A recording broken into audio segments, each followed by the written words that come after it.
తల్లి పేగు చూడు ఎలా తల్లడిల్లిపోయేనయ్యా. నా బిడ్డను కనీసానికి బొక్కలన్న దానం చేసుకుని దానికి ముఖం చూపెట్టకున్నావు. ఇంతలోనే ఏవయ్యావు సెప్పయ్యా.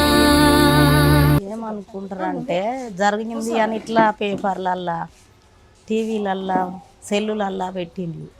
పెడితే అందులో మా బాబు కూడా ఉన్నాడని మా భర్త మా తమ్ముడు మా కుటుంబ సభ్యులు మొత్తం 6 కలిసి కారు పట్టుకొని కిరాయికి తీసుకొని అంబులెన్స్ పట్టుకొని పోయింది.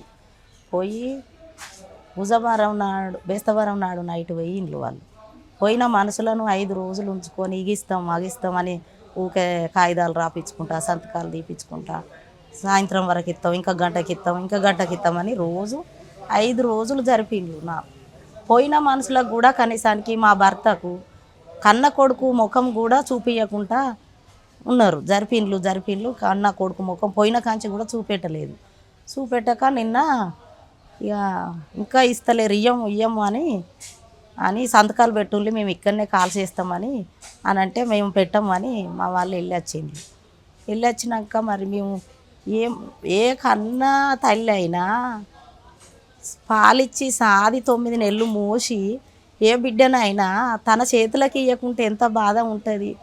తన తల్లికే తల కొరివి పెడతానన్న బిడ్డను తన ముఖం కూడా చూడనీయకుండా చేసిండ్రు ప్రభుత్వం. చేసి మేము తల కొరివి పెట్టుకోకుండా మాకు పెడతాడు కావచ్చు అని మేము ఎంతో ఆశతోటి బతికినాం. వాళ్ళను చదివిపించినాము, సాధినాము. నాకే పెడతాడు కావచ్చు, నా భర్తకు పెడతాడు కావచ్చు అని మాకు కొండంత ఆశలు ఉండేది. అసొంటిది నా కొడుకును మేము కూడా కళ్ళతోటి ఇట్లా జరుగుతుంది అని మేము ఎన్నడూ అనుకోలేదు. ఇప్పుడు ఇట్లా జరిగినా కూడా నా భర్తకే కానీ నాకే కానీ మా కుటుంబ సభ్యులకే కానీ తన ముఖం కూడా చూపెట్టలేదు. 5 రోజులు ఆడున్నా నాకు కూడా చూపెట్టలేదు. నేను మరీ ఈ మీడియా వాళ్ళతోటి నాకు బొక్కలైనా ఇస్తే నేను నా కొడుకును నేను దానం చేసుకుంటా, నా ఒళ్ళకు చేరుపుల్లి బొక్కలన్నా చేరుపుల్లి అని నేను అందరినీ పడ మొక్కిన, దండం పెట్టి మొక్కిన. ఈ ప్రభుత్వము ఆ మోడీ కూడా ఒక కన్న బిడ్డే కదా, తల్లి ఆయనను కన్నది కదా. ఆ తల్లి ముందట ఈ కొడుకు చచ్చిపోతే తల్లికి ఎంత బాధ ఉంటుంది. ఆ తల్లికి కనబడనీయకుంటే ఇప్పుడు మోడీకి ఒక కుటుంబం, ఒక భార్య, ఒక పిల్లలు అన్నది ఉంటే తల్లి బాధ అన్నది అర్థమవు. కానీ ఏది లేదు కాబట్టి ఒంటరి బతుకోడు కాబట్టి ఎవరి బాధ అర్థమవుతలేదు.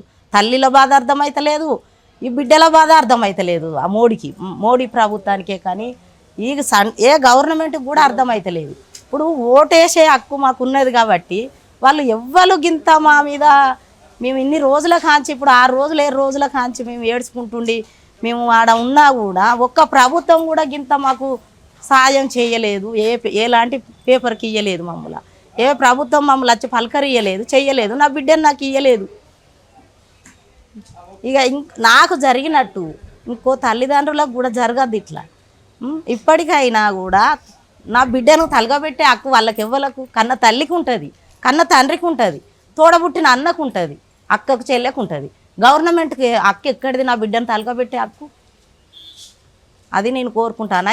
నాకు జరిగిన అన్యాయము ఇంకో తల్లికి జరగద్దు, ఇంకో తండ్రికి జరగద్దు అని నేను కోరుకుంటానా. ఇంకో జరగబోయేది అయినా కూడా ఇంకో తల్లిదండ్రికి ఇట్లాంటివి జరగద్దు అని నేను అందరికీ నమస్తే పెడతాను.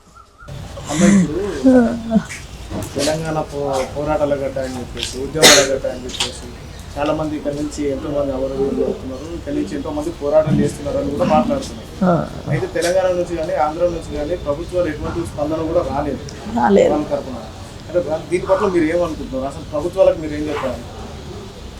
ఏం చెప్పాలనుకుంటే మేము చేసిన తప్పేందో మరి ఎందుకు ఇవ్వలేదు, ఎట్లాంటి సమాచారం ఎందుకు ఇవ్వలేదు, మరి నా బిడ్డ ఏం తప్పు చేసింది, నేనేం తప్పు చేసిన. అందరు కూడా ప్రజాసేవ చేసేదానికే పోతాను కదా, వాళ్ళకి ఆ ఉద్దేశం. చదువుకున్నాడు నౌకరు చేస్తాడు అనుకున్నాం, ఆయనకు ఆలోచనలు వచ్చినాయి, పోయినాక అందరు తల్లుల బిడ్డలు ఎంతో మాకంటే గొప్ప వాళ్ళు ఉన్నారు తల్లులు. ఆ గొప్ప వాళ్ళ పిల్లలు కూడా పోయి ప్రాణత్యాగాలు చేసిండ్రు ప్రజల కోసం. వాళ్ళ అందులో నేను ఎంత, నా బిడ్డ కూడా ఎంత అందులో ఎంత. కానీ నాకు నా పిల్లగాన్ని నాకు ఎందుకు ఇయ్యలేదు, నా పిల్లగాని బొక్కలు కూడా ఇవ్వని నేను వేడుకున్నా, మొక్కిన, దండం పెట్టి మొక్కిన, కానీ ఇయ్యలేదు. అట్లాంటి ఉద్దేశము ఇంకో తల్లికి రావద్దు. ఇటువంటి బాధ ఏడ్చుడు ఏ తల్లికి రావద్దని కోరుకుంటున్నా నేను.